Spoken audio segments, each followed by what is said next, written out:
नमस्कार, राधे राधे। फागुन शुक्ल पक्ष की एकादशी को अमल की एकादशी व्रत रखा जाता है और यह व्रत इस बार 14 मार्च 2022 दिन सोमवार को पड़ रहा है। आइए सुनते हैं अमल की एकादशी व्रत कथा। 88,000 ऋषियों को संबोधित करते हुए सूत जी ने कहा, हे विप्रो, प्राचीन काल की बात है। महान राजा मंधाता ने वशिष्ठ जी से पूछा, हे वशिष्ठ जी, यदि आप मुझ पर प्रसन्न हैं तो ऐसे व्रत का विधान बताने की कृपा करें जिससे मेरा कल्याण हो। महर्षि वशिष्ठ जी ने कहा, हे राजन, सब व्रतों में उत्तम और अंत में मोक्ष देने वाला अमल की एकादशी का व्रत है। राजा मंधाता ने कहा, हे ऋषि श्रेष्ठ, इस अमल की एकादशी व्रत की उत्पत्ति कैसे हुई? इस व्रत के करने का क्या विधान है? हे वेदों के ज्ञाता, कृपा कर यह सब वृत्तांत मुझे विस्तार पूर्वक बताइए। महर्षि वशिष्ठ ने कहा, हे राजन, मैं तुम्हारे समक्ष विस्तार से इस व्रत का वृत्तांत कहता हूँ। यह व्रत फागुन मास के शुक्ल पक्ष में होता है। इस व्रत के फल से सभी पाप समूल नष्ट हो जाते हैं। इस व्रत का पुण्य 1000 गोदान के फल के बराबर है। आमल की यानी आंवले की महत्ता उसके गुणों के अतिरिक्त इस बात में भी है कि इसकी उत्पत्ति भगवान विष्णु के श्रीमुख से हुई है। अब मैं आपको एक पौराणिक कथा सुनाता हूँ, कृपया ध्यानपूर्वक सुनिएगा। प्राचीन समय में वैदिक नामक एक नगर था। उस नगर में ब्राह्मण, वैश्य, क्षत्रिय, शूद्र चारों वर्ण के लोग प्रसन्नतापूर्वक रहते थे। नगर में सदैव वेद ध्वनि गूंजा करती थी। उस नगरी में कोई भी पापी, दुराचारी, नास्तिक आदि ना था। उस नगर में चैत्ररथ नामक चंद्रवंशी राजा राज्य करता था। वह उच्च कोटि का विद्वान तथा धार्मिक प्रवृत्ति का व्यक्ति था।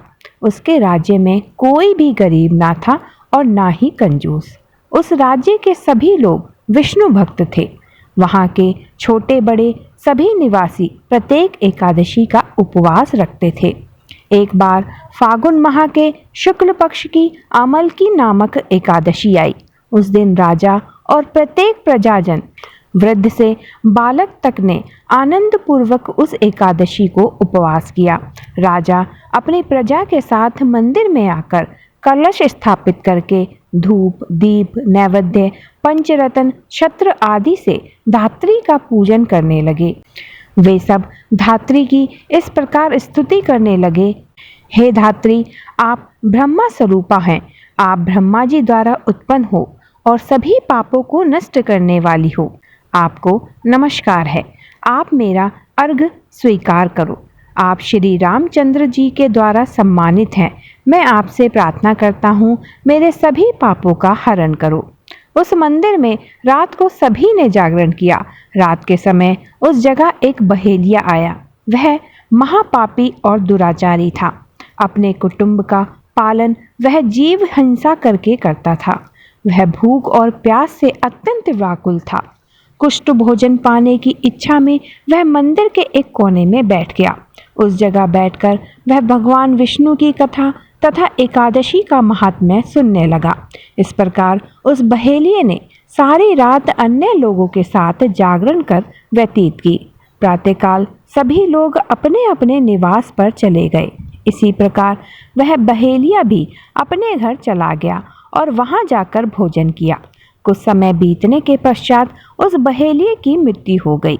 उसने जीव हिंसा की थी। इस कारण हालांकि वह घोर नरक का भागी था, परंतु उस दिन अमल की एकादशी का व्रत तथा जागरण के प्रभाव से उसने राजा विदुरथ के यहाँ जन्म लिया।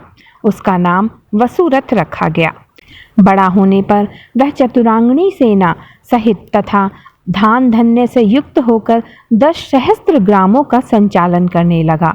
वह तेज में सूर्य के समान, कांति में चंद्रमा के समान, वीरता में भगवान विष्णु के समान तथा क्षमा में पृथ्वी के समान था।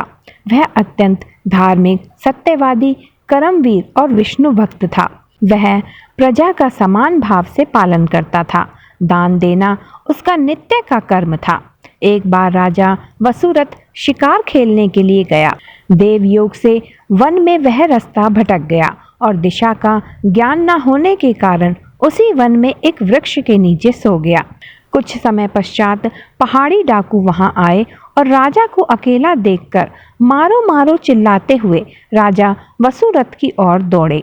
वह डाकू कहने लगे कि इस दुष्ट राजा ने हमारे माता पिता, पुत्र पौत्र आदि समस्त संबंधियों को मारा है तथा देश से निकाल दिया है। अब हमें इसे मारकर अपने अपमान का बदला लेना चाहिए। इतना कह वह डाकू राजा को मारने लगे और उस पर अस्त्र शस्त्र का प्रहार करने लगे। उन डाकुओं के अस्त्र शस्त्र राजा के शरीर पर लगते ही नष्ट हो जाते और राजा को पुष्पों के समान प्रतीत होते। कुछ देर बाद प्रभु इच्छा से उन डाकुओं के अस्त्र शस्त्र उन्हीं पर प्रहार करने लगे, जिससे वे सभी मूर्छित हो गए। उसी समय राजा के शरीर से एक दिव्य देवी प्रकट हुई। वह देवी अत्यंत सुंदर थी, सुंदर वस्त्रों तथा आभूषणों से अलंकृत थी। उनकी भ्रुकुटी टेढ़ी थी, उनकी आंखों से क्रोध की भीषण लपटें निकल रही थी। उस समय वह काल के समान प्रतीत हो रही थी। उसने देखते ही देखते उन सभी डाकुओं का समूल नाश कर दिया। नींद से जगने पर राजा ने वहां अनेक डाकुओं को मृत देखा। वह सोचने लगा, किसने इन्हें मारा? इस वन में कौन मेरा हितैषी रहता है? राजा वसुरथ ऐसा विचार कर ही रहा था कि तभी आकाशवाणी हुई, हे राजन, इस संसार में भगवान विष्णु के अतिरिक्त तेरी रक्षा कौन कर सकता है? इस आकाशवाणी को सुनकर राजा ने भगवान विष्णु को संस्मरण कर उन्हें प्रणाम किया। फिर अपने नगर को वापस आ गया और सुखपूर्वक राज्य करने लगा। महर्षि वशिष्ठ ने कहा, हे राजन, यह सब आमल की एकादशी के व्रत का प्रभाव था। जो मनुष्य एक भी आमल की एकादशी का व्रत करता है वह प्रत्येक कार्य में सफल होता है और अंत में बैकुंठ धाम को पाता है। कथा समाप्त। राधे राधे।